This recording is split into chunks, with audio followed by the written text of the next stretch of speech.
नमस्कार, राजस्थान समाचार में आप सभी का स्वागत है। मैं हूं आपके साथ प्रज्ञा मिश्रा। बुलेटिन की शुरुआत करेंगे बड़ी और अहम खबर के साथ। तो सबसे पहले बात कर लेते हैं। राजस्थान के उप मुख्यमंत्री और वित्त मंत्री दिया कुमारी ने कहा कि मैं प्रधानमंत्री और वित्त मंत्री का जीएसटी में बदलाव के लिए धन्यवाद देना चाहूंगी।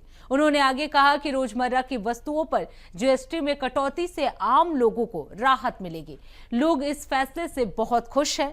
डिप्टी सीएम ने धन्यवाद देते हुए ये भी कहा कि जीएसटी में बदलाव से लोगों को काफी राहत मिलेगी।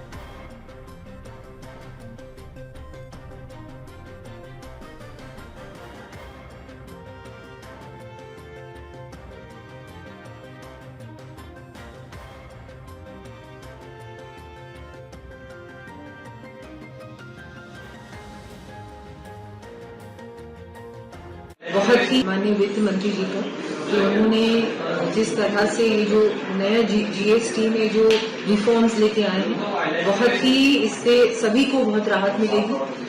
हर व्यक्ति बहुत ही प्रसन्न है, बहुत ही धन्यवाद दे रहा है माननीय प्रधानमंत्री जी का, केंद्र सरकार का।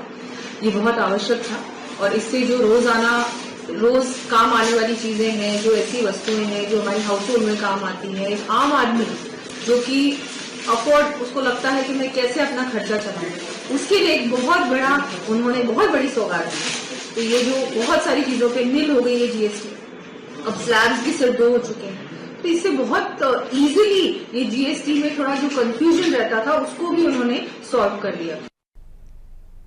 अब रुक कर लेते हैं अगली खबर की। राजस्थान सरकार के मंत्री जोगाराम पटेल ने स्वतंत्रता दिवस पर प्रधानमंत्री के भाषण का जिक्र करते हुए कहा कि अब की बार दिवाली बहुत अच्छी आएगी। उन्होंने जीएसटी काउंसिल की बैठक में जीएसटी स्लैब में बदलाव को लेकर लोगों के लिए एक खास तोहफा बताया।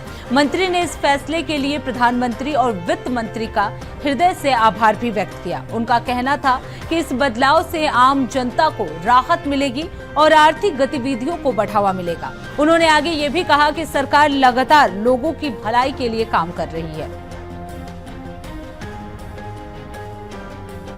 पहले से गत 15 अगस्त को देश को संबोधित करते हुए कहा था कि अब की देशवासियों को दिवाली बहुत ही बढ़िया आएगी। और कल वित्त मंत्री आदरणीय निर्मला सीतारमण जी की अध्यक्षता में जो जीएसटी काउंसिल की बैठक हुई, उसमें अब जो स्लैब दिया गया है, दिवाली से पहले देशवासियों को दिवाली मनाने का तोहफा दिया गया है। और जो आवश्यक वस्तुएं हैं, दिनचर्या की वस्तुएं हैं, उनको बहुत ही सस्ता या जीएसटी से मुक्त किया है। इसके लिए मैं आदरणीय प्रधानमंत्री जी का और वित्त मंत्री जी का हृदय से बहुत बहुत आभार व्यक्त करता हूं। और अब इसको सरलीकरण करते हुए सिर्फ 2 ही स्लैब रखा है, 5 और 18 का, और अन्य वस्तुओं पर जो भी है दूसरे स्लैब, इसलिए उसके लिए भी मैं बहुत बहुत धन्यवाद करता हूं। अब रुक कर लेते हैं अगली खबर की। राजस्थान विधानसभा के मॉनसून सत्र के दौरान कांग्रेस ने विधायकों ने भारी बारिश से प्रभावित किसानों को मुआवजे की मांग को लेकर विरोध प्रदर्शन किया। आपको बता दें, विधायकों ने किसानों की हालत को लेकर सदन में जोरदार आवाज उठाई और सरकार से तुरंत राहत देने की अपील की है। आपको बता दें, इस दौरान उन्होंने किसानों के हित में ठोस कदम उठाने की मांग भी की। कांग्रेस विधायकों का कहना था कि बारिश से फसलें बर्बाद हुई हैं और किसानों को आर्थिक मदद मिलनी चाहिए। प्रदर्शन के कारण सत्र का माहौल भी जो है वो तनावपूर्ण था।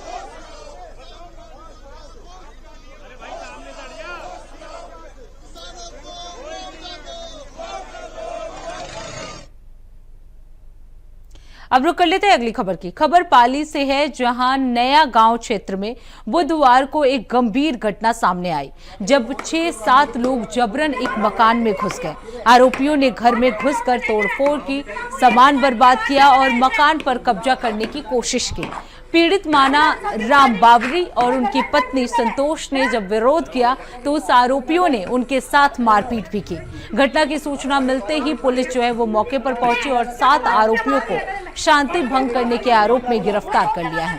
गुरुवार यानी आज सभी आरोपियों को एसडीएम कोर्ट में पेश किया गया, जहां उन्हें जमानत पर रिहा कर दिया गया।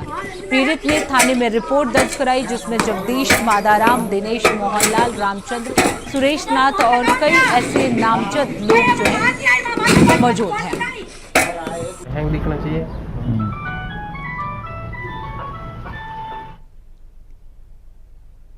अब रुक कर लेते हैं अगली खबर की। नागौर जिले के भांडवाड़ा में थाना क्षेत्र के भटनोखा गांव में एक युवक की हत्या कर शव को खदान में दफनाने का सनसनीखेज मामला सामने आया है। आपको बता दें, 27 अगस्त की रात मुकेश गालवा गणपति स्थापना कार्यक्रम में जाने की बात कहकर घर से निकला था। 2 दिन तक वापस न लौटने पर भाई महेंद्र ने गुमशुदगी की रिपोर्ट दर्ज कराई थी। शक के आधार पर पुलिस ने चचेरे भाई सोहन राम गावला को हिरासत में ले लिया है। पूछताछ में सोहन राम ने मुकेश की हत्या करना कबूल किया। उसने बताया कि मृतक की पत्नी से उसके प्रेम संबंध थे और मुकेश बीच में रुकावट बन रहा था। वारदात के दिन उसने लोहे की रॉड से वार कर हत्या कर दी और जेसीबी से 10 फीट गड्ढा खोदकर शव को दफना दिया। पुलिस ने शव बरामद कर आरोपी को बीएनएस की धारा 103(1) के तहत गिरफ्तार कर लिया है। मामले की जांच जो है वो लगातार जारी है।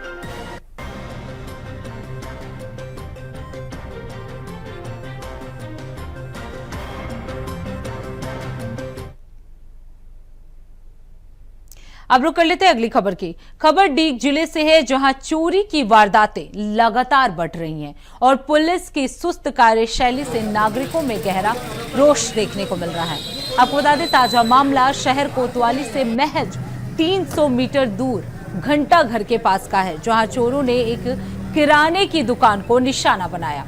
चोर रात के समय दुकान का ताला तोड़कर लाखों का सामान चुरा कर ले गए। दुकान मालिक गोपी चंद जैन ने बताया कि उनकी दुकान से महंगी वस्तुएं और नकदी चोरी हुई है। सूचना मिलते ही थाना प्रभारी विजय सिंह मीणा मौके पर पहुंचे और घटना स्थल का मुआयना किया। पुलिस आसपास के सीसीटीवी कैमरों की फुटेज खंगाल रही है और जल्द ही कार्रवाई का आश्वासन दिया गया है। आपको बता दें, लगातार हो रही चोरियों और पुलिस की निष्क्रियता से स्थानीय नागरिकों में आक्रोश जो है वो बढ़ता जा रहा है। फिलहाल पुलिस जो है वो मामले की जांच पड़ताल में जुट गई है।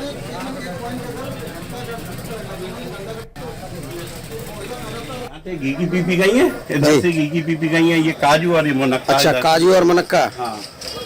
और ये केसर का डिब्बा कल खोला था, यहाँ पे वहाँ ला के यही रख दियो, जाग ऊपर रखो। अच्छा, केसर तो बहुत कॉस्टली होता है।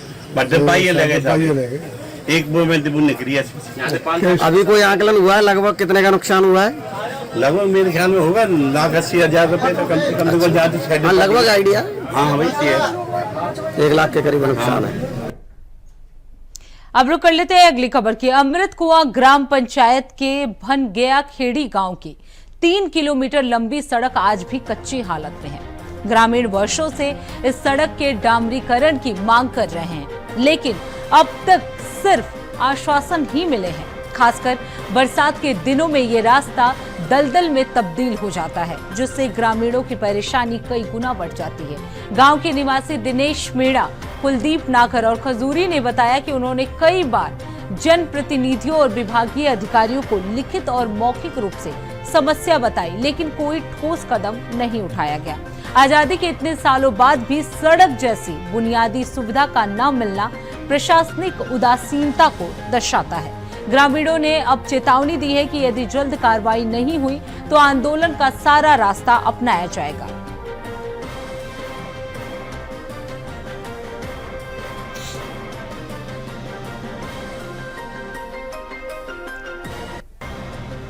तो आपको बता दें, प्रशासन की अनदेखी से जनता में ये नाराजगी जो है वो देखी जा रही है। आजादी के इतने सालों बाद भी वहां बुनियादी सुविधा यानी सड़क की भी सुविधा नहीं है इस गांव में, जहां सड़कें जो हैं बरसात के मौसम में दलदल बन जाती हैं। ये भनगया खेड़ी गांव की संपर्क कच्ची सड़क है, जो आजादी के 78 साल बाद भी कच्ची है। इसकी मद लंबाई 3 किलोमीटर है। मेरी सरकार से और जनप्रतिनिधियों से निवेदन है कि इसको पक्की सड़क डामरीकरण करवाया जाए, जिससे भारी समस्या से ग्रामीणों को निजात मिले और सभी को इससे सुविधा मिले। अब रुक कर लेते हैं अगली खबर की। खबर सेनुदा ग्राम का है, जहां पंचायत के बलियाखेड़ा गांव में तेज बारिश के चलते स्थित तालाब में सेंध लग गई है। आपको बता दें, जिससे तालाब फूटने की आशंका जो है वो गहराती जा रही है। लगातार झमाझम बारिश के कारण तालाब पाल पर दबाव बढ़ गया है। ग्रामीणों ने स्थिति की गंभीरता को देखते हुए खुद ही तिरपाल डालकर पाल को बचाने का प्रयास शुरू कर दिया है।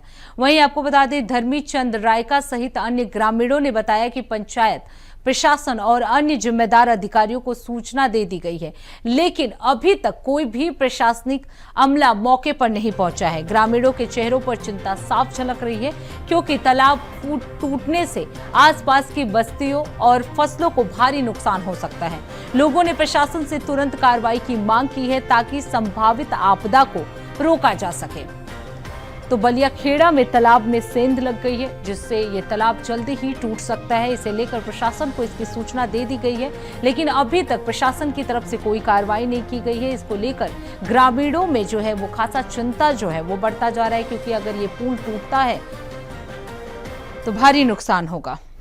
5 दिन से ये बलियाखेड़ा के जो तालाब है फूटने की कगार पे था। 5 दिन से ग्रामवासी, सरपंच को, सचिव को, सभी को याद दिला रहा था बार बार, लेकिन अभी तक कोई प्रशासन ने या नहीं आके गांव वालों को कोई हालचाल नहीं पूछा है। और ग्रामवासी सारे के सारे परेशान हैं।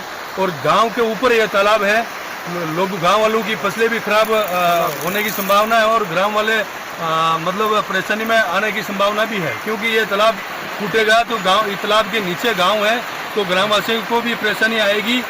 ये प्रशासन अगर अभी भी संज्ञान में ले इनको, तो तुरंत जल्दी ही बलियाखेड़ा पूछे। अब रुक कर लेते हैं अगली खबर की। शहर के आदर्श पार्क के पास बीती रात एक सनसनीखेज घटना सामने आया है, जब 2 बाइक सवार युवकों ने दुकान मालिकों पर पेट्रोल से भरी बोतल में आग लगाकर हमला कर दिया। घटना के समय आपको बता दें, पास में गोलगप्पे बेच रहा युवक आग की चपेट में आ गया और झुलस गया, जबकि दुकान मालिक बाल बाल बच गया। आगजनी की ये वारदात वहां लगे सीसीटीवी कैमरे में कैद हो गई है। फुटेज में साफ देखा जा सकता है कि दोनों युवक तेजी से आए और पेट्रोल से भरी बोतल दुकान की ओर फेंकी और फरार हो गए। सूचना मिलते ही मौके पर पहुंची पुलिस, और जिसके बाद से उसने घायल युवक को अस्पताल में भिजवा दिया। पुलिस अब सीसीटीवी फुटेज के आधार पर हमलावरों की पहचान करने में जुटी हुई है। इस घटना से इलाके में दहशत का माहौल है। वहीं लोगों ने सुरक्षा व्यवस्था को लेकर कई गंभीर सवाल उठाए हैं। तो ये पूरा मामला जो है वो श्री गंगानगर का है, जहां दुकान पर पेट्रोल से हमला किया गया है, पेट्रोल फेंका गया है, जिसकी वजह से पास में खड़े एक युवक जो है वो झुलस गया।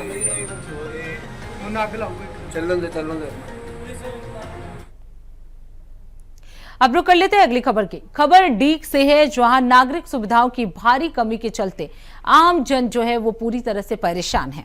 आपको बता दें, शहर के मुख्य मार्गों पर जल भराव, जगह जगह गंदगी के ढेर और खुलेआम घूमते साड़ लोगों के लिए मुसीबत बनते जा रहे हैं। साड़ों के हमले से आए दिन लोग घायल हो रहे हैं। वहीं आपको बता दें, सिंगपोल गेट, पुराना बस स्टैंड और किले के पास की सड़कों पर गहरे गड्ढे और उनमें भरा बरसात का पानी राहगीरों, वाहन चालकों और स्कूली बच्चों के लिए एक बड़ा खतरा बन गया है। स्थानीय निवासी बताते हैं कि कई बार शिकायतों के बावजूद न तो नगर पालिका सक्रिय हुई है और न ही जिला प्रशासन ने कोई संज्ञान लिया है। हैरानी की बात यह है कि प्रशासनिक अधिकारी भी इन्हीं रास्तों से रोज गुजरते हैं, फिर भी आंखें मूंद कर बैठे हुए हैं। शहरवासियों ने चेतावनी दी है कि यदि जल्द समाधान नहीं हुआ तो वो आंदोलन की राह पकड़ेंगे।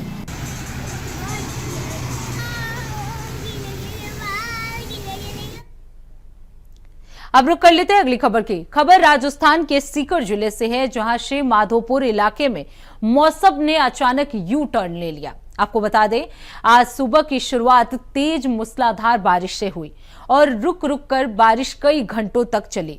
आपको बता दें, इस घंटों की बारिश में शहर की सड़कें जो हैं वो दरिया में तब्दील हो गई। निचले इलाकों में पानी भर गया, जिससे लोगों और स्कूली छात्र छात्राओं को आने जाने में भारी दिक्कतों का सामना करना पड़ रहा है। शहर की मुख्य सड़कों पर पानी का सैलाब बहता हुआ नजर आ रहा है। तो आपको बता दें, एक बार फिर से श्री माधोपुर में मूसलाधार बारिश का कहर देखने को मिला है। शहर की सड़कों पर पानी भर गया है, जिससे जनजीवन जो है वो बुरी तरह से प्रभावित हो रहा है। स्कूल जाने में परेशानी, फसलें भी जो है वो पूरी तरह से तबाह हो चुकी हैं। हालांकि आईएमडी ने इसे लेकर येलो अलर्ट जारी कर दिया है ताकि लोग जो है वो सतर्क हो जाएं।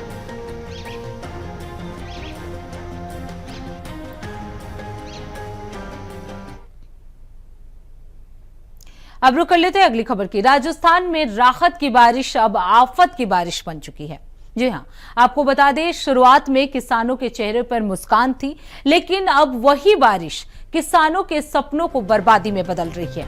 लगातार हो रही बारिश ने खेतों को तालाब में तब्दील कर दिया है और खड़ी फसलें पानी में समा गई हैं। श्री माधोपुर शहर की बात की जाए तो शहर के निकटवर्ती गांव होलिया का बास, घाट मदा सावली, त्रिकोलपुरा और जयरामपुरा जैसे इलाकों में किसान अब अपनी मेहनत को अपनी आंखों के सामने बर्बाद होते देख रहे हैं। कहा जाता है कि किसान की खेती देश की रीढ़ है, लेकिन जब उसी रीढ़ को नुकसान होता है तो सिर्फ एक परिवार नहीं, पूरा समाज झुक जाता है।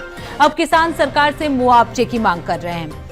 वहीं उन्होंने ये भी चेतावनी दिया है कि अगर समय रहते कोई ठोस कदम नहीं उठाया गया तो राजस्थान के कई गांवों में कृषि संकट और गहरा जाएगी। तो राजस्थान में बारिश ने तबाही मचा दी है।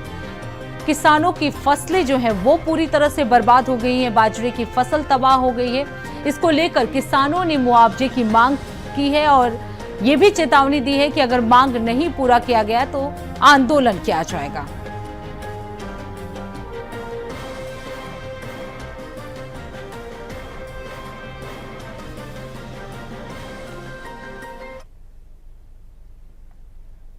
तो फिलहाल रुकते एक छोटे से ब्रेक के लिए। ब्रेक के बाद जल्द लौटेंगे। देखते रहिए इंडिया वॉइस। तो ब्रेक के बाद एक बार फिर आप सभी का स्वागत है। रुक कर लेते हैं खबरों की ओर। कोटा जिले के सांगोद तहसील के मोईकला सीनियर स्कूल में आज उस वक्त हंगामा खड़ा हो गया जब पुराने स्कूल के भवन को गिराने के टेंडर प्रक्रिया को लेकर गड़बड़ी के आरोप सामने आए। स्थानीय लोगों ने टेंडर प्रक्रिया में हेराफेरी का आरोप लगाते हुए कस्बे में विरोध शुरू कर दिया। विवाद बढ़ता देख स्कूल प्रिंसिपल ने टेंडर प्रक्रिया को तत्काल प्रभाव से निरस्त कर दिया है। दरअसल झालावाड़ के पीपलोदी स्कूल हादसे के बाद मोईकला स्कूल के जर्जर भवन को जमींदोज करने के निर्देश जिला प्रशासन ने जारी किए थे। इसके लिए 3 सितंबर को सुबह 11 बजे तक टेंडर जमा करने की अंतिम तारीख तय की गई थी, लेकिन स्कूल प्रिंसिपल ने समय समाप्त होने के बाद भी एक टेंडर स्वीकार कर लिया। विरोध के बाद उस टेंडर की प्रक्रिया से बाहर तो कर दिया गया, लेकिन आज जब बाकी बचे टेंडर खोले गए तो 2 लिफाफे ऐसे मिले जिन्हें उन्हें पहले से ही खोलकर फिर पैक किया गया था। अब सवाल ये है कि अगर निविदा की प्रक्रिया ही संदिग्ध है तो क्या सरकारी कामकाज पर आम जनता भरोसा कर पाएगी? क्या ऐसे स्कूल भवनों को गिराने की जिम्मेदारी सही हाथों में जाएगी? लोगों की मांग है कि इस पूरी प्रक्रिया की उच्च स्तरीय जांच हो और दोषियों पर कार्रवाई की जाए। व्यक्ति उन्होंने फॉर्म 11 बजे से पहले ले लिया था।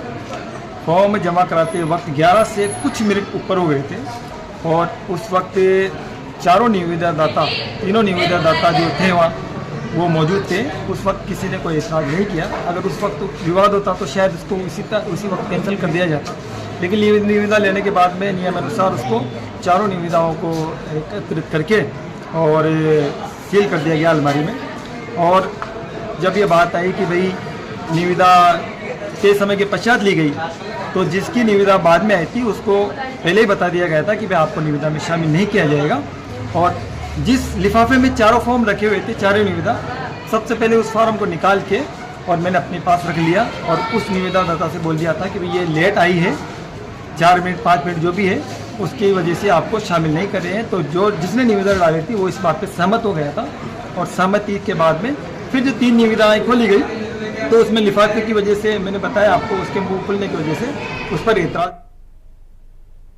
अब रुक कर लेते हैं अगली खबर की। खबर डींग से है, जहां गृह राज्य मंत्री जवाहर सिंह बेढम का 57वां जन्म दिवस जड़खोर में धूमधाम से मनाया गया। इस दौरान बड़ी संख्या में विभिन्न जगहों के जनप्रतिनिधि जो है वो उपस्थित हुए।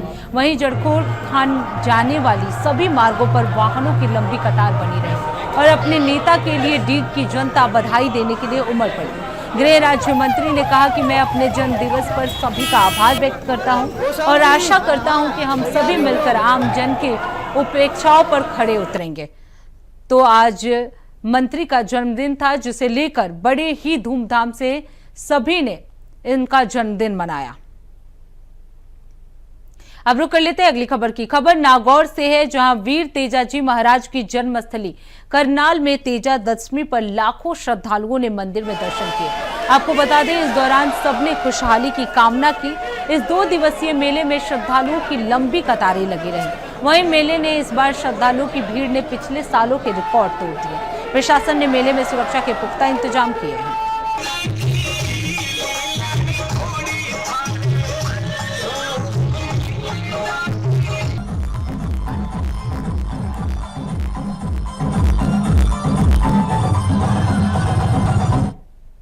तो फिलहाल राजस्थान समाचार में बस इतना ही। देश दुनिया की तमाम बड़ी खबरों के लिए देखते रहिए इंडिया वॉइस। तब तक के लिए नमस्कार।